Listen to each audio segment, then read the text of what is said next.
नमस्कार दोस्तों, राधा रानी की रसोई चैनल पर आप सभी का हार्दिक अभिनंदन, हार्दिक स्वागत। और आप सभी को धनतेरस और दीपावली की दीप पर्व की आपको हार्दिक शुभकामनाएं। सारी फैमिली को हमारी तरफ से आशीर्वाद। जिन बच्चों की शादी नहीं हुए उनकी जल्दी शादी हो जाए, जिन बच्चों की नौकरी में परेशानी आ रही है उन बच्चों को नौकरी में सफलता मिले, सुख समृद्धि मिले। इसलिए एक बढ़िया सा उपाय हम बताने जा रहे हैं धनतेरस के लिए। आप सभी ने जितना प्यार दिया हमारे चैनल को और हमें, उसके लिए हम कोटि कोटि धन्यवाद करते हैं। और कार्तिक कृष्ण पक्ष की त्रयोदशी तिथि के दिन समुद्र मंथन से धन्वंतरी जी प्रकट हुए। धन्वंतरी जी जब प्रकट हुए तो उनके हाथों में अमृत से भरा कलश था।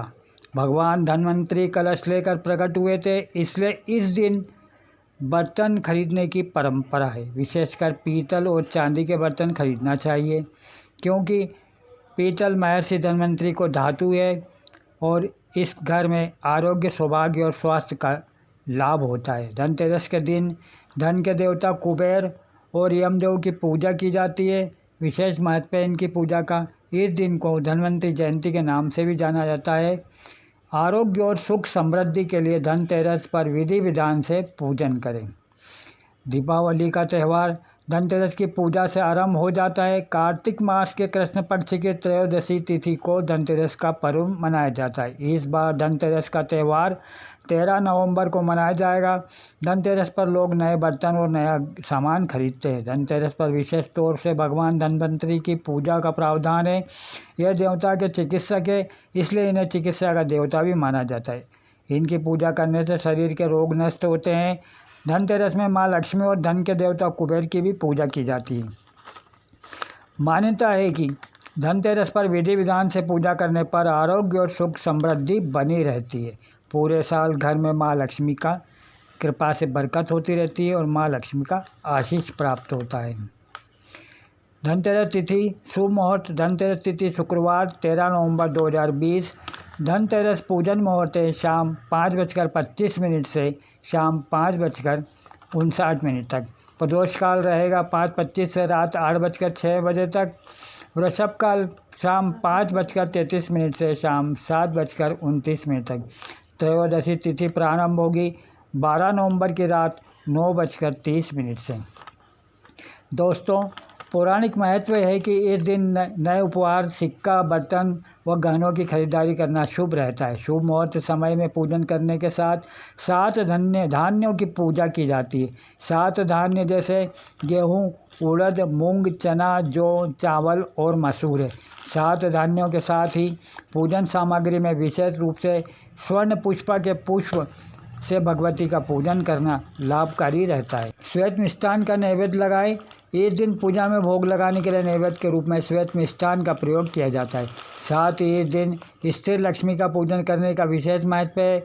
धन त्रयोदशी के दिन धन्वंतरी देव का जन्म हुआ था। धन्वंतरी देव देवताओं के चिकित्सकों का देव है। यही कारण है कि इस दिन चिकित्सा जगत में बड़ी बड़ी योजनाएं प्रारंभ की जाती है। धनतेरस के दिन चांदी खरीदना शुभ रहता है। संध्या काल करें पूजन अर्चन। संध्या काल में पूजा करने से विशेष फल प्राप्त होती है।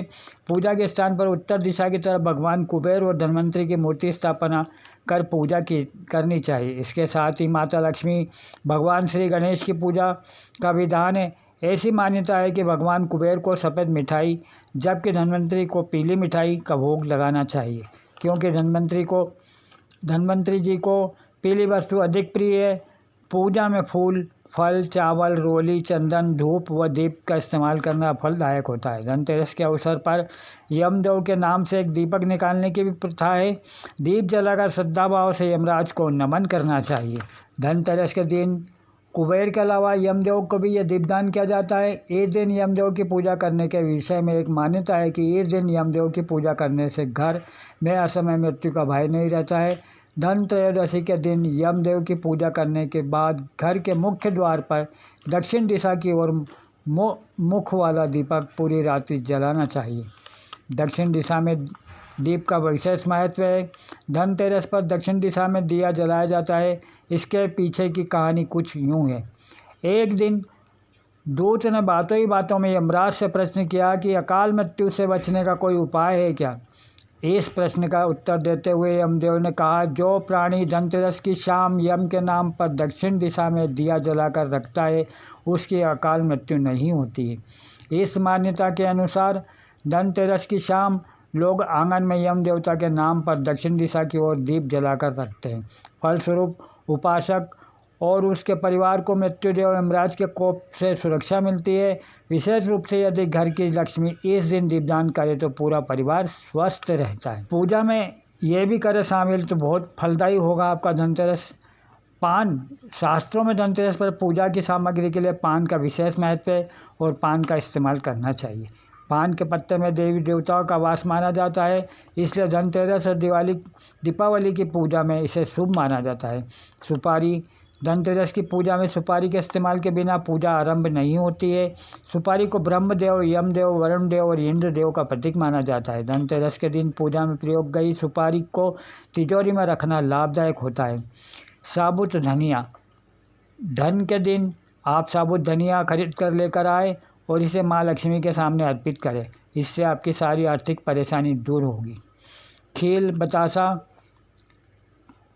माता लक्ष्मी को सबसे प्रिय भोग है।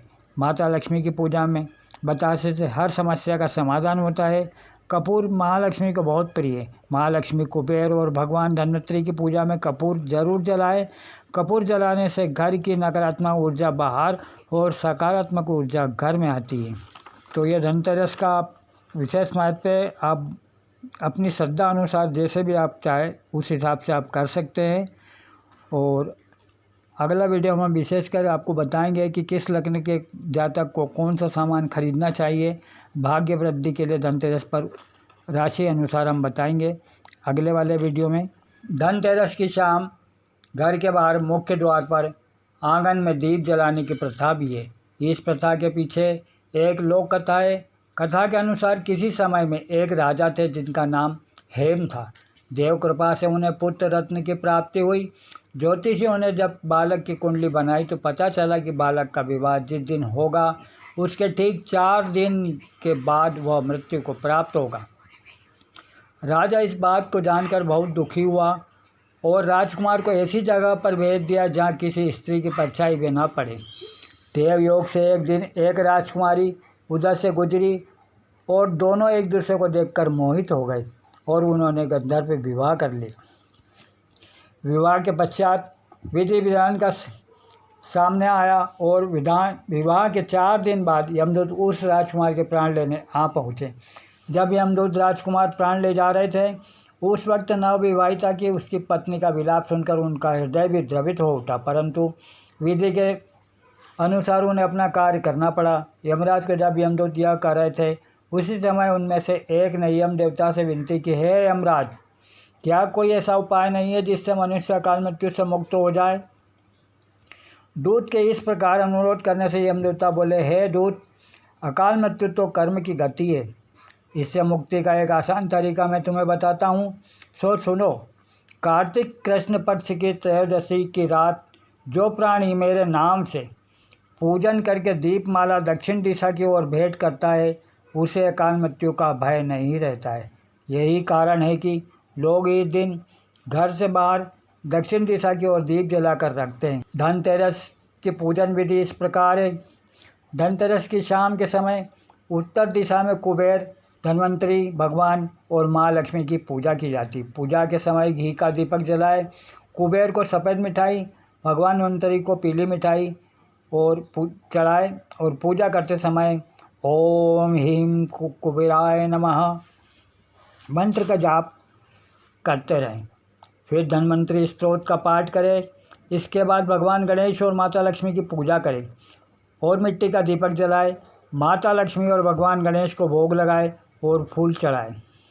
हर वर्ष कार्तिक मास के कृष्ण पक्ष की त्रयोदशी को धनतेरस का त्यौहार मनाया जाता है। इस वर्ष धनतेरस का त्यौहार 13 नवंबर को मनाया जाएगा। कथाओं के अनुसार समुद्र मंथन के समय इस दिन भगवान धन्वंतरि अमृत कलश लेकर प्रकट हुए थे। माना जाता है इस दिन जो भी सामान खरीदते हैं उसे 13 गुना की वृद्धि होती है। धनतेरस पर नए बर्तन और नया सामान खरीदने की परंपरा है। इस दिन धन्वंतरि भगवान के साथ महालक्ष्मी और कुबेर का पूजन किया जाता है। लेकिन क्या आपको पता है इस दिन यम के नाम का दीपक भी जलाया जाता है? वैसे तो नरक चतुर्थी के दिन यम का दीपक जलाते हैं, किंतु त्रयोदशी के दिन भी यम का दीपक जलाने का विशेष महत्व माना गया है। दोस्तों, आपको पंडित जी ने जो जो जानकारी दी आपको अच्छी लगी होगी, तो मैं भी अब आपको बता दूं कि आपको धनतेरस के दिन आप जो भी विवाह योग कन्या हैं, तो आपको विवाह के योग बनाने के लिए कोई भी असहाय महिला है तो धनतेरस के दिन उन्हें सुहाग की सामग्री अवश्य दान दीजिए। इससे आपके विवाह के योग बन जाएंगे और आपकी शादी शीघ्र ही हो जाएगी। तो ये छोटा सा काम मैं आज आपको बता रही हूँ, तो आप कर लीजिए, इस धनतेरस पे ज़रूर कर लीजिए। और आपको मैंने जो बताया है, कोई भी असहाय हो तो ज़्यादा अच्छा रहेगा, गरीब हो उस महिला को आप सुहाग का सामान, तो मैं पहले भी नवरात्रि पर आपको बता चुकी हूँ कि आपको क्या क्या सुहाग का सामान दान दे सकती हैं आप। तो आप प्यार बनाए रखें और हमारे चैनल को खूब प्यार दें। आप सभी को कोटि कोटि धन्यवाद। आप सभी से ईश्वर से कामना करते हैं कि फले फूले सुख समृद्धि आपके घर में आए रहे और धनतेरस के लिए बहुत बहुत शुभकामनाएं। आप लोगों को वीडियो पसंद आए तो ज़रूर लाइक कीजिए, शेयर कीजिए, सब्सक्राइब करना ना भूलें। अगर आप नए हैं चैनल पे तो वीडियो के नीचे लाल बटन में अंग्रेजी में लिखा है सब्सक्राइब, हिंदी में होगा आपका मोबाइल तो सदस्यता ले। ज़रूर आप सब्सक्राइब करें, लाइक करें। और आपसे विशेष आग्रह है, जिनको और अलग से भी जानकारी चाहिए वो हमारा ज्वाइन बटन को प्रेस करके मेंबरशिप ले। और घंटी को तो बिल्कुल बजाना नहीं भूले। घंटी आपने जिस दिन आपने घंटी बजाई आपको अपडेट रहेंगे कौन सा वीडियो हमारा आ रहा है। आपको फ़ोन लगाने की भी ज़रूरत नहीं पड़ेगी, हमें अपडेशन आपको मिलता रहेगा। और कुंडली के लिए आप संपर्क करें। और कई बच्चों की शादी हो गई है, अभी राजस्थान की कोटा है, नेहा है, राशि है, अमृता है, बहुत सारी लड़कियों की शादी हो गई। बहुत लड़कियां तो इंदौर में भी आ रही है। कई बच्चों की शादी हो गई है, घबराए नहीं, भगवान आपकी मनोइच्छा ज़रूर पूरा करेंगे। श्रद्धा भाव बनाए रखें। आप इतना प्यार दिया है, आगे भी प्यार मिलता रहे। इसी कामना के साथ पंडित जी का बहुत बहुत नमस्कार, आशीष रहे, नमस्ते।